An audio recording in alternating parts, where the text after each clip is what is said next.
Hello everyone. आज की video में हम लोग इंडियन कॉन्स्टिट्यूशन के आर्टिकल 12 और 13 को डिस्कस करेंगे। तो सबसे पहले हम लोग आर्टिकल 12 को देखते हैं। आर्टिकल 12 हमें दो बातों के बारे में बताता है। पहली चीज़ ये कि स्टेट क्या होता है और दूसरी चीज़ ये कि गवर्नमेंट क्या होता है।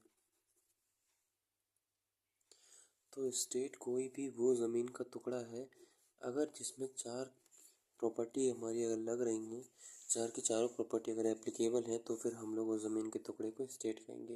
ये स्टेट यूपी एमपी वाली बात नहीं हो रही है, बल्कि ये जो स्टेट है ये किसी कंट्री की बात हो रही है। For example India as a state. तो पहले इसमें मैं चारों प्रॉपर्टी लिख दे रहा हूँ। पहली प्रॉपर्टी जो होती है उसको हम लोग बोलते हैं डेफिनेट टेरिटरी। दूसरी प्रॉपर्टी को हम लोग बोलते हैं कि वो जो टेरिटरी है वो सोवर्ण होनी चाहिए, यानी कि इंडिपेंडेंट होनी चाहिए। तीसरी प्रॉपर्टी है ऑर्गेनाइज्ड गवर्नमेंट।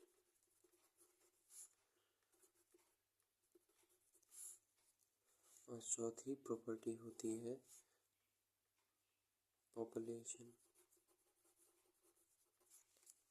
तो ये चार प्रॉपर्टी होनी चाहिए किसी भी टेरिटरी को स्टेट बनने के लिए। सबसे पहले क्या कि उसकी डेफिनेट टेरिटरी हो, वो सोवर्ण हो, ऑर्गेनाइज्ड गवर्नमेंट हो, पॉपुलेशन। इसका मतलब क्या है? इसका मतलब ये है, फॉर एग्जांपल अगर हम लोग इसको इंडिया के कंटेक्स्ट में देखें, अगर मैं इंडिया का मैप बनाऊँ इधर,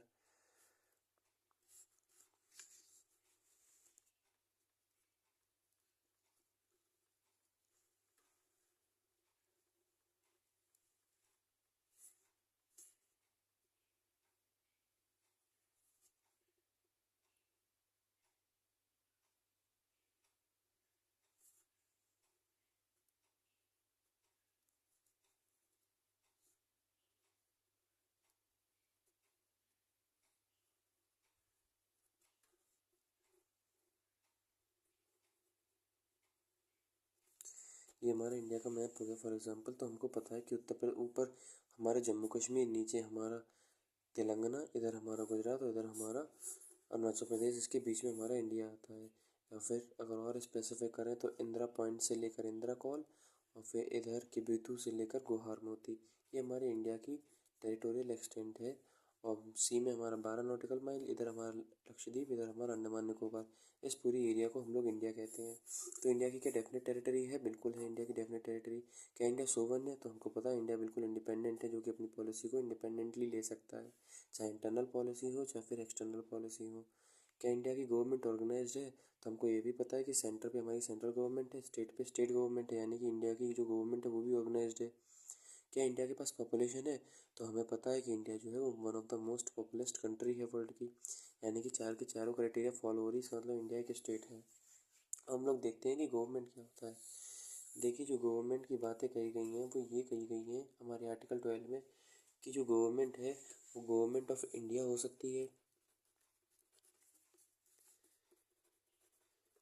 पार्लियामेंट जो कि हमारे सेंटर पे होता है, state government, state legislative assemblies, या फिर हमारी local authorities, for example panchayat हो, म्यूनिसिपैलिटीज़ हो,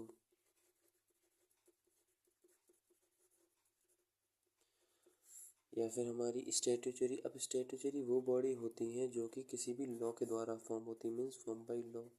मतलब सरकार कोई कानून लाए कि यहाँ से हमें इस नई बॉडी की ज़रूरत है, तो हम लोग क्या कहेंगे, वो हमारी स्टैट्यूटरी बॉडी हो गई।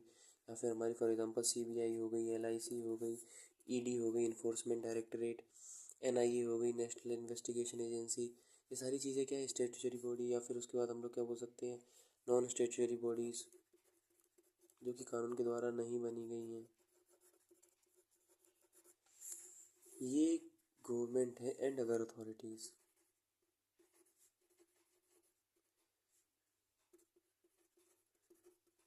तो हमने स्टेट तो समझ लिया क्या होता है। अब गवर्नमेंट की बात आई तो सरकार ने बोला, कॉन्स्टिट्यूशन में लिखा है कि ये सारी चीज़ें हैं कि सेंट्रल गवर्नमेंट हो, पार्लियामेंट हो, स्टेट गवर्नमेंट हो, या फिर स्टेट की लेजिस्लेटिव असेंबली हो जो स्टेट के लिए कानून बनाती है, पंचायत और म्यूनिसिपैलिटी हो, मतलब जितनी भी चीज़ें हैं, और अदर अथॉरिटीज़ होगा इधर,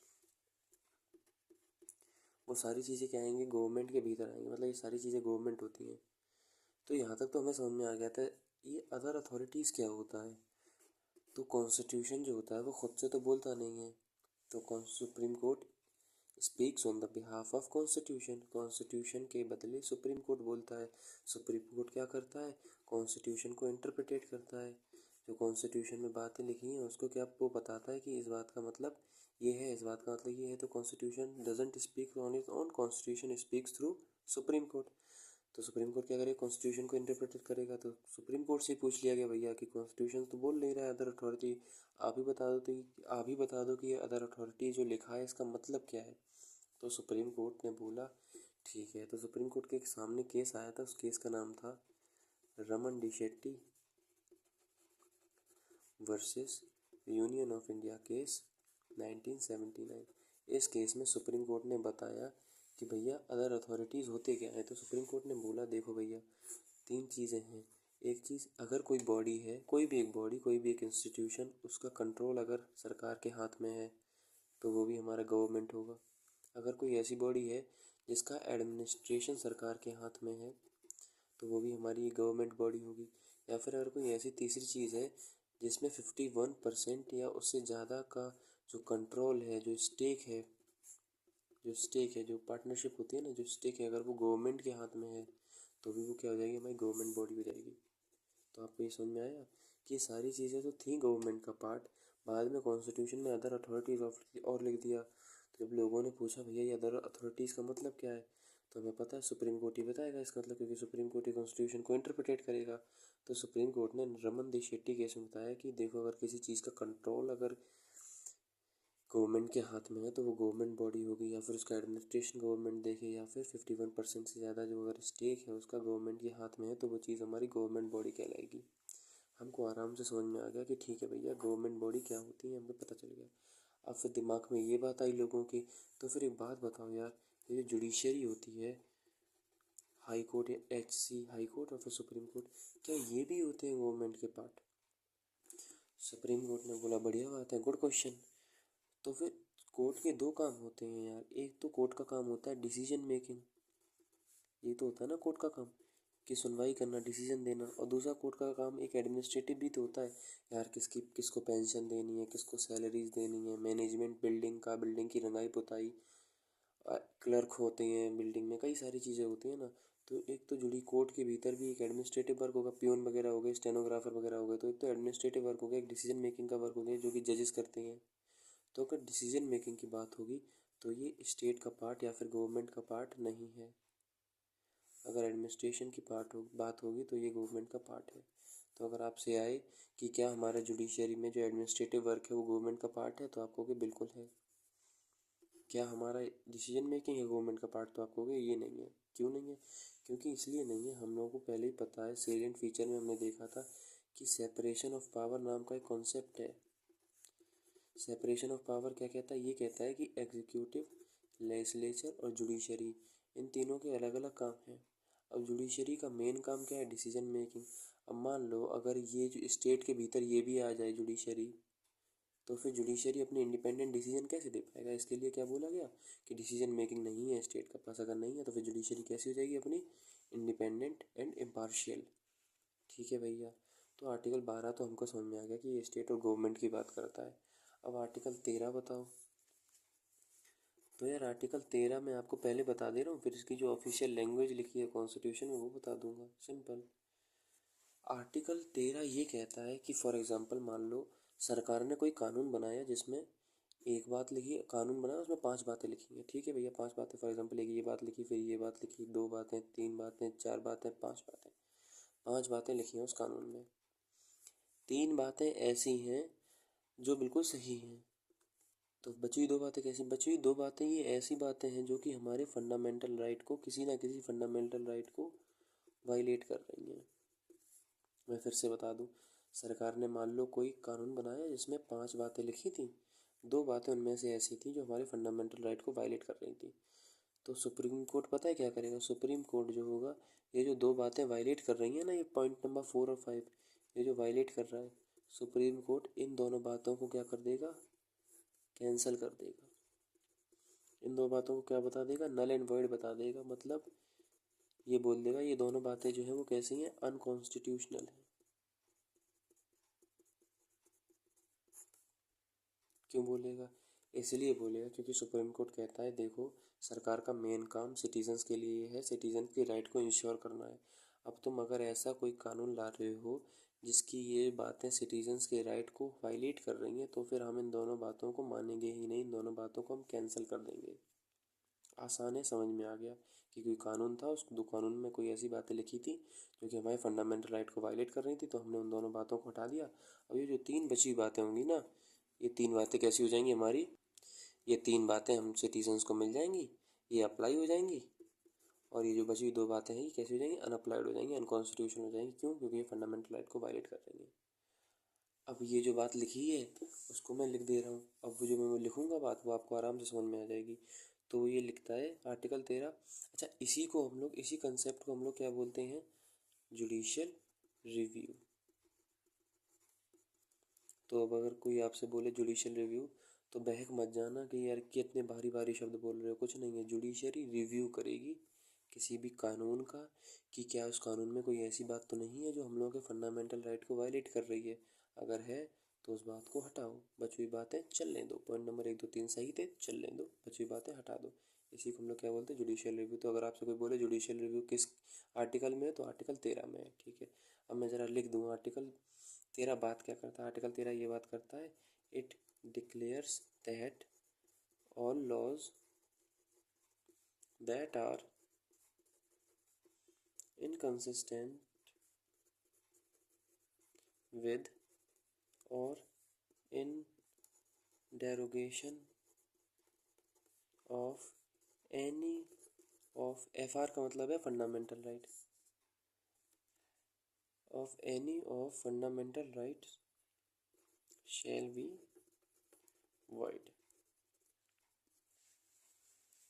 मतलब क्या लिखा, मतलब it declares that all laws that are inconsistent और in derogation of any fundamental right shall be void. मतलब अगर कोई भी आपने ऐसा कानून बना दिया जो कि हमारे फंडामेंटल राइट को वायलेट कर रहा है, तो जो बात होगी वो कैसी हो जाएगी, वॉइड हो जाएगी। जो मैंने लिखी है नल एंड वॉइड, यानी कि कैंसिल हो जाएगी। इसी बात को अगर मैं आसान शब्दों में लिख दूँ आपको, भैया इतनी कॉम्प्लिकेटेड भाषा में क्यों लिखा, क्योंकि बड़े लोग ऐसे ही बात करते हैं। इसका आप मिस इंटरप्रिटेशन नहीं कर पाओगे। अगर इसको लेम भाषा में लिख देते, आसानी भाषा में लिख देते, तो इसको हम लोग अपने हिसाब से इंटरप्रिटेट कर पाते, जो कि हमारे कॉन्स्टिट्यूशन के अर्थ को अनर्थ कर देता। इसीलिए टेक्निकल भाषा लिखी जाती है जिससे कि हर कोई इसको इंटरप्रिटेट ना कर पाए, हर कोई इसको दूसरी भाषा में घुमा के ना कह पाए। जो बात का मतलब है केवल केवल इसका वही मतलब निकाला जा सके, दूसरा और कोई इससे मतलब ना निकाला जा सके। इसको हम लोग अदर वर्ड्स में ऐसे भी कर सकते हैं कि सुप्रीम कोर्ट और हाई कोर्ट कैन डिक्लेयर। आपको सबॉर्डिनेट कोर्ट के पास पावर है, ये नहीं, सबॉर्डिनेट कोर्ट के पास पावर नहीं। जब हम लोग जुडिशरी चैप्टर करेंगे उसमें सुप्रीम कोर्ट हाई कोर्ट दोनों की पावर देखेंगे, सारे कोर्ट्स की पावर देखेंगे। Supreme court and high court can declare a law as an unconstitutional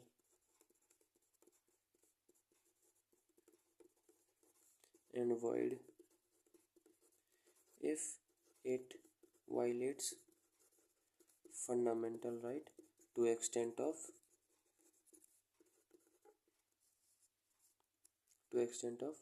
such violation।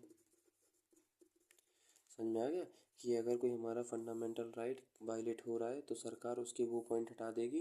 To extent of such violation मतलब कि जो बातें हमारे फंडामेंटल राइट को वायलेट कर रही है उसको हटा दो, बची हुई चीज़ें चलने दो। यही लिखा है, supreme court and high court can declare a law as unconstitutional and void if it violate fundamental right to such extent. मैं आपको मतलब बता दिया है। अच्छा, ये तो बात हमें समझ में आ गया। हमें ये भी समझ में आ गया कि इसी को हम लोग जुडिशियल रिव्यू कहते हैं। अब एक इम्पोर्टेंट चीज़ आती है कि क्या judicial review is, judicial review में जी आर लिख दे रहा हूँ, is judicial review part of basic structure. क्या जुडिशियल रिव्यू हमारे बेसिक स्ट्रक्चर का पार्ट है? अभी बेसिक स्ट्रक्चर क्या होता है, तो देखो यार ऐसा होता है कुछ संविधान का, फॉर एग्जांपल अगर ये हमारा कॉन्स्टिट्यूशन है तो इसका एक बेस है, इसकी कुछ ऐसी बातें हैं, कोर फिलोसफी है जो कि किसी भी कीमत पर आप चेंज नहीं कर सकते। वो संविधान का बेस है, वो संविधान का फंडामेंटल राइट है। अगर आपने उसी को चेंज कर दिया तो हमारे संविधान का कोई मतलब नहीं रहेगा। तो इसी को हम लोग बेसिक स्ट्रक्चर कहते हैं। बेसिक स्ट्रक्चर के बारे में अगर कुछ एक्स्ट्रा बताऊं तो जो बेसिक स्ट्रक्चर था ये हमें केशवानंद भारती केस में मिला था। केशवा NAND है ये, NAND, Kesavananda Bharati case. Kesavananda Bharati case में हमें बेसिक स्ट्रक्चर की फिलॉसफी दी गई थी कब? 1976 में, कि संविधान की कुछ बेसिक बातें जिसको आप चेंज नहीं कर सकते, बस बेसिक स्ट्रक्चर आप इतना ही समझो। बाद में बेसिक स्ट्रक्चर अलग हमारा चैप्टर है, बेसिक स्ट्रक्चर अमेंडमेंट हम लोग बाद में देखेंगे। तो हमसे ये पूछा है क्या जो जुडिशियल रिव्यू है संविधान का बेस है, फाउंडेशन है, उसके फाउंडेशन में से एक है? तो इसका आंसर है yes, judicial review is part of. मैं इधर बी एस लिखते रहा हूँ, बी एस का मतलब बेसिक स्ट्रक्चर है। अब ये बात कब कही सुप्रीम कोर्ट ने? तो ये बात सुप्रीम कोर्ट ने कही थी मिनर्वा मिल केस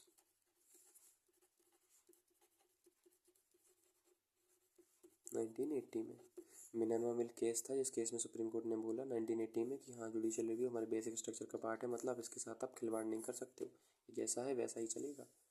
ठीक है यार, हमको समझ में आ गया। अभी सारे सुप्रीम कोर्ट के केस जो हैं वो मैं आपको एक सेपरेट वीडियो में कराऊंगा, जब हम लोग सुप्रीम कोर्ट के अमेंडमेंट और बेसिक स्ट्रक्चर चैप्टर को पढ़ रहे होंगे। अच्छा, अब एक चीज़ ये इम्पोर्टेंट है जुडिशियल रिव्यू में, कि जुडिशियल रिव्यू जो होता है वो ज़रूरी नहीं है कोर्ट जब मुंह उठाए उसके बाद ही लगाते ना। जुडिशियल रिव्यू लगाने से पहले 3 कंडीशन ऐसी होती हैं, 3 इम्पोर्टेंट कंडीशन होती हैं जो कि judicial review before judicial review application, JR application, मतलब जुडिशियल रिव्यू एप्लीकेशन से पहले 3 कंडीशन का फुलफिल होना ज़रूरी है। कौन सी 3 कंडीशन? पहली ये कंडीशन है कि सबसे पहले उस कानून को पास होने दो। फॉर एग्जांपल मान लो अगर कोर्ट को लगता है कि कोई ऐसा कानून है जो कि हमारे फंडामेंटल राइट को वायलेट कर रहा है, तो ऐसा नहीं है कि अभी वो कानून बन नहीं पाया उससे पहले ही आप कह दो कि नहीं नहीं ये कानून गलत है और उसको कैंसिल कर दो। मतलब बच्चा पैदा हो नहीं पाया, आप पहले से ही कह दो कि मेरा बच्चा नकारा है, निकम्मा है। अरे पहले उसे बड़ा होने दो, उसको पहले समझो, उसकी हरकतें देखो, उसके बाद आप बोलो कि हाँ ये नकारा निकम्मा है। बिल्कुल सेम वैसे ही है कि सबसे पहले लॉ को पास तो होने दो। जब एक बार लॉ पास हो जाएगा उसके बाद फिर आपको देखना है कि ये लॉ ठीक है कि गलत है, हमारे फंडामेंटल राइट को वायलेट कर रहा है कि नहीं कर रहा है। तो इसको अगर मैं लिखूँ तो इसको ऐसे कह सकते हैं कि ordinarily the court can not pronounce on constitutionality of law that has not been brought into force। मतलब जो law ordinary the court can not pronounce on the, मतलब कोर्ट उस कानून के बारे में कुछ बोल ही नहीं सकता जो कि that has not been brought into force, जो अभी तक कानून बना ही नहीं है, कानून बन ही नहीं पाया, उससे पहले कोर्ट बोलने लगे हाय हाय गलत है। ठीक है, मतलब पहले एक बार कानून बन जाए उसके बाद आप बोलो। दूसरी चीज़ ये है कि मान लो अगर सरकार कोई कानून बनाती है, उस कानून के 2 इंटरप्रिटेशन निकल रहे हैं। पहले जो पहला इंटरप्रिटेशन निकल रहा है उससे हार्मनी हो रही है और दूसरे इंटरप्रिटेशन से कन्फ्लिक्ट हो रहा है, तो सरकार को वो वाला इंटरप्रिटेशन लेना है जिससे कि हार्मनी हो। फॉर एग्जांपल, अब इसका एक देसी एग्जांपल बताऊँ आपको समझ में आ जाएगा। एग्जांपल मान लो एक मैंने बात लिखी, रोको मत जाने दो। दूसरी बात क्या है? रोको, फिर कॉमा लगाया, मत जाने दो। अब इन दोनों बातों का मतलब अलग है। कॉमा का मतलब क्या होता है? थोड़ा पॉज लो, रोको मत जाने दो। और दूसरी बात क्या कह रहा है? रोको मत जाने दो। तो एक ही बात के 2 इंटरप्रिटेशन निकल रहे हैं। अब मान लो अगर आपका कोई दोस्त आया तो आप क्या कहोगे? रोको मत जाने दो उसे, रुक जाओ। और नहीं आया दोस्त तो रोको मत जान दो। तो आपको वो वाला इंटरप्रिटेशन लेना है जिससे कि हमारे समाज में हार्मनी हो, जो कि हमारे कॉन्स्टिट्यूशन के जो प्रिंसिपल्स हैं उससे कैसा करता हो, कॉन्स्टिट्यूशन के जो प्रिंसिपल्स हैं उसके साथ ओवरलैप करता हो। जो कॉन्स्टिट्यूशन हमारी बात करता है वो उसका साथ दे रहा हो, वो वाले आपको इंटरप्रिटेशन लेना है, ना कि दूसरा इंटरप्रिटेशन। चलो यार ये तो हमें समझ में आ गया। अब तीसरी बात क्या कहता है? तीसरी बात ये कह देता है, 3 इंपॉर्टेंट बातें थी ना जुडिशियल रिव्यू प्रिंसिपल लगाने से पहले। पहले तो ये कानून बन जान दो, शुरू से मत बोलना चालू कर दो। दूसरी बात 2 इंटरप्रिटेशन है तो हार्मनी वाला लेना है। तीसरा वाला ये लेना है कि ordinarily the court shall not act suo moto while applying principle of JR का मतलब जुडिशियल रिव्यू। सुओ मोटो का मतलब पहले मैं आपको बता दूं, फिर इसका मतलब बताऊँ। सुओ मोटो का मतलब होता है ऑन इट्स ओन, मतलब कोर्ट को खुद से नहीं कहने लगना है कि the court shall not act suo motu while applying principle of, मतलब कोर्ट को खुद से नहीं बोलना है, खुद से नहीं अपने आप ही आगे मुहिम करके बोल दो कि ये कानून जो है ये हमारे जुडिशल हमारे फंडामेंटल राइट्स को वायलेट कर रहा है। पहले कोई कोर्ट को बताएगा कि ये ऐसा कानून आया है जो हमारे फंडामेंटल राइट्स को वायलेट कर रहा है, उसके बाद ही कोर्ट उसके ऊपर कोई डिसीजन ले सकता है। ऐसा नहीं अपनी मर्जी से लिए, ऑन इट्स ओन अपनी मर्जी से कोई हमारा डिसीजन लेने लगे। तो हमने देख लिया भैया आर्टिकल 12 क्या होता है। आर्टिकल 12 में भैया स्टेट क्या होता है, गवर्नमेंट क्या होता है, अदर अथॉरिटीज़ क्या होती हैं। रमन डी शेट्टी केस देख लिया हमने, फिर जुडिशरी के 2 काम थे वो देख लिया हमने। आर्टिकल 13 देख लिया, आर्टिकल 13 का जो जुडिशल रिव्यू होता है वो देख लिया। फिर हमने जुडिशल रिव्यू देखने के बाद वो 3 क्या जुडिशल रिव्यू हमारे कॉन्स्टिट्यूशन बेसिक स्ट्रक्चर का पार्ट है, तो है बिल्कुल। तो हमने देख लिया कि वो 3 इंपॉर्टेंट कंडीशन क्या है। जुडिशल रिव्यू से 2-3 इंपॉर्टेंट बातें हैं। फॉर एग्जांपल ये कि जुडिशियल रिव्यू हम ये प्री के इंपॉर्टेंस या फिर ऑब्जेक्टिव क्वेश्चन बन सकता है कि जुडिशियल रिव्यू लिया कहाँ से हमने, तो यूएस कॉन्स्टिट्यूशन से लिया है हमने जुडिशियल रिव्यू। क्या है जुडिशियल रिव्यू केवल और केवल एग्जीक्यूटिव के खिलाफ लगता है, तो नहीं, बल्कि भैया जुडिशियल रिव्यू लेजिस्लेचर और एग्जीक्यूटिव दोनों के खिलाफ लग सकता है। मतलब क्या, मतलब ये ज़रूरी नहीं है जो कानून बनाता है, जो कानून बनाता है लेजिस्लेचर उसी के खिलाफ लगे, नहीं, लेजिस्लेचर एग्जीक्यूटिव दोनों के खिलाफ जुडिशियल रिव्यू यानी कि दोनों के कानून चेक हो सकते हैं। ठीक है यार, दोनों के लिए एप्लीकेबल होगा यूएस। ये सारे प्रीवियस ईयर क्वेश्चन है। वैसे प्रीवियस ईयर क्वेश्चन की मैं एक डेडिकेटेड वीडियो बनाऊंगा जिसमें सारे प्रीवियस ईयर क्वेश्चन आपको करा दूंगा। फंडामेंटल राइट्स के इंपॉर्टेंट क्वेश्चन है, हर साल इससे यूपीएससी में सवाल आते हैं और सबसे ज़्यादा सवाल फंडामेंटल राइट्स से ही आते हैं। अच्छा, अगर आपका क्वेश्चन ये भी प्रीवियस ईयर है कि क्या जुडिशियल रिव्यू का कंसेप्ट हमारे कॉन्स्टिट्यूशन में एक्सप्लिसिटली मेंशन है, मतलब पूरी तरह से पूरा खोल खाल के रख दिया गया है कि ये जुडिशियल रिव्यू, तो इसका आंसर है नो। जुडिशियल रिव्यू का जो कंसेप्ट है वो एक्सप्लिसिटली